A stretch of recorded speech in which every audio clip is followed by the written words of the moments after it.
everyone, welcome back to your channel.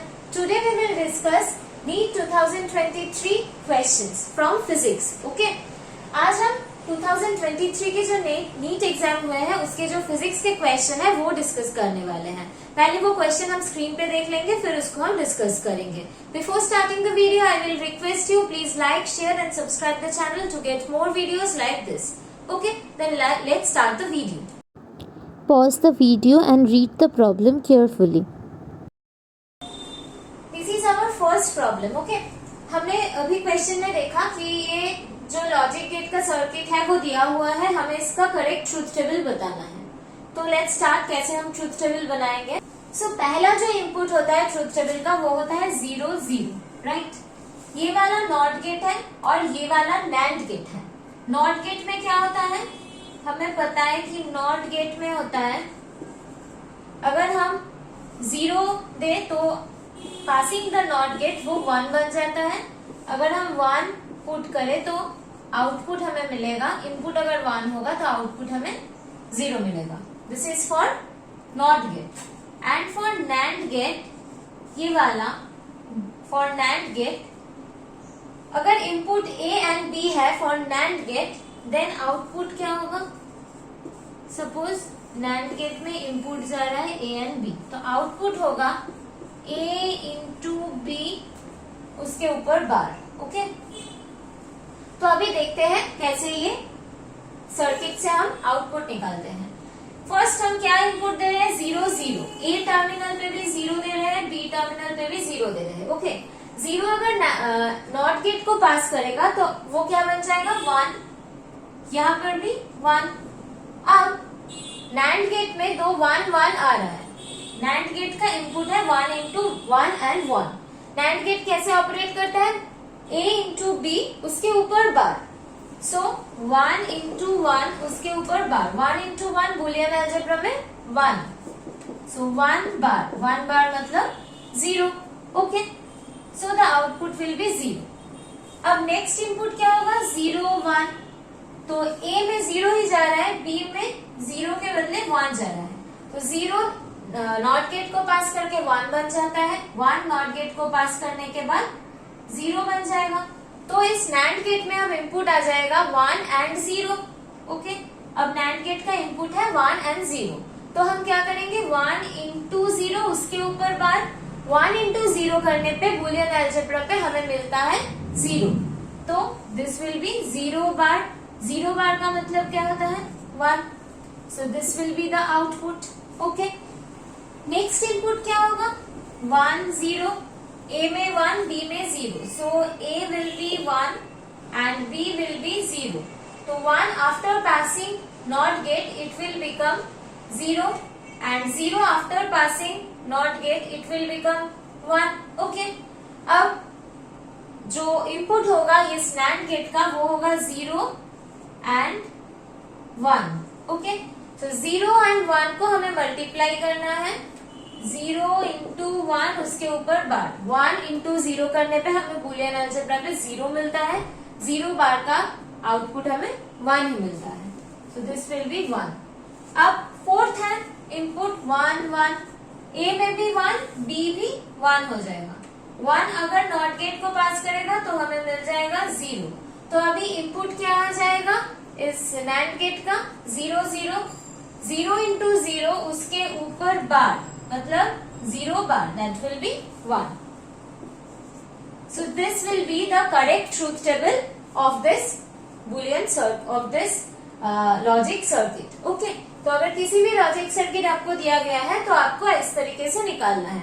आपको basics operation पता होना चाहिए कि अगर ऑर गेट दिया हुआ है तो हमें मिलेगा A प्लस B. अगर एंड गेट दिया हुआ है तो हमें मिलेगा A इंटू B. अगर नॉट गेट दिया हुआ है तो होगा A प्लस B बार. अगर नैंड गेट दिया हुआ है तो होगा A B बार. ओके, आपको ये पता होना चाहिए. और कौन सा गेट कैसा दिखता है, ये वाला होता है हमारा एंड गेट, और इसके अगर एक बबल आ जाए तो ये नैंड गेट बन जाता है. और ये वाला होता है हमारा 2 इनपुट होगा. ये वाला जब बबल्स विदाउट बबल हो तो ये एंड गेट, ये और गेट. अगर सामने हम एक बबल लगा दें तो ये बन जाता है NAND गेट, ये बन जाता है NOR gate. Okay, and this one is NOR gate. अगर ये चीज आपको पता हो तो आप किसी भी सर्किट से उसका ट्रुथ टेबल निकाल सकते हो. आई होप आपको ये प्रॉब्लम समझ में आया होगा. हम चलते हैं नेक्स्ट प्रॉब्लम पे. See the problem on the screen, then we will discuss the solution here. Pause the video and read the question carefully. This is our second problem. इस प्रॉब्लम में क्या बोला गया है, इस ग्राफ को दिया हुआ है और ये एक सिंपल हार्मोनिक मोशन है, ये बोल दिया गया है, और हमको निकालना है acceleration as time equals to 2 second. Okay, तो सिंपल हार्मोनिक मोशन पे हमें जो इक्वेशन, अगर सिंपल हार्मोनिक मोशन बोलते हैं तो सिंपल हार्मोनिक मोशन का क्या इक्वेशन लिख सकते हैं, xt is equals to sine omega t, ये लिख सकते हैं. ये कांस्टेंट a रख रहे हैं, एम्पलीट्यूड, ये लिख सकते हैं. और ये भी लिख सकते हैं कि xt is equals to a cos omega t. Both are the solution of simple harmonic motion equation, right. But यहाँ पर हम क्या लिखेंगे, यहाँ पर हम देख रहे हैं when time equals to 0 x का वैल्यू भी 0 है, राइट. सो इन दोनों में कौन ये कंडीशन सेटिस्फाई कर रहे हैं. साइन में अगर हम टाइम के जगह पर 0 पुट करें तो हमें साइन 0 मिलता है, और हमें पता है साइन 0 इक्वल्स टू 0. तो अगर ऊपर की इक्वेशन में हम t की जगह पर 0 पुट करते हैं तो x का वैल्यू भी 0 आ रहा है. लेकिन अगर इस इक्वेशन में हम t की जगह पर 0 पुट करें तो cos 0 आता है, और cos 0 का वैल्यू होता है 1. तो यहाँ पर x इक्वल्स टू a आ जाएगा at time t equals to 0, right. But इस ग्राफ में हम देख रहे हैं कि टाइम t इक्वल्स टू 0 पे x का वैल्यू 0 है. तो यहाँ से हम सिलेक्ट कर सकते हैं कि this one will be suitable for us. Our problem, this one is suitable solution. तो हम इसको लेके बाकी के कैलकुलेशंस करेंगे. और अनदर चीज कि यहाँ पर हम देख रहे हैं एम्पलीट्यूड किसको कहते हैं, मैक्सिमम डिस्प्लेसमेंट जो होता है. मैक्सिमम डिस्प्लेसमेंट कितना है, 1 है मैक्सिमम डिस्प्लेसमेंट. और यहाँ पर हम देख रहे हैं कि मैक्सिमम डिस्प्लेसमेंट मतलब एम्पलीट्यूड a लिखा हुआ है, राइट. a का वैल्यू हम यहाँ से देख पा रहे हैं कि मैक्सिमम डिस्प्लेसमेंट का वैल्यू है 1. That means a equals to 1 for this problem, right? तो फाइनली जिस इक्वेशन को लेकर हम काम करेंगे वो इक्वेशन बनेगा x is equals to 1 sin omega t, right? हम इस इक्वेशन के साथ बाकी के कैलकुलेशंस करेंगे. ये डिस्प्लेसमेंट की इक्वेशन है x. हमें क्या निकालना है, एक्सीलरेशन निकालना है. तो डिस्प्लेसमेंट को हम टाइम से डेरिवेटिव करते हैं तो हमें मिलता है वेलोसिटी, वेलोसिटी को टाइम से डेरिवेटिव करते हैं तो हमें मिलता है acceleration. So now we will do dx dt, right. dx dt करने पे क्या मिलता है हमें अभी, omega cos omega t, right. Omega constant था तो सामने आ गया, और ये साइन ओमेगा t बन गया cos ओमेगा t. फिर इसको हम डेरिवेटिव करेंगे d2x dt2, तो इससे हमें मिलेगा ओमेगा फिर से बाहर आ जाएगा और एक माइनस साइन भी आ जाएगा, omega sine square sine omega T.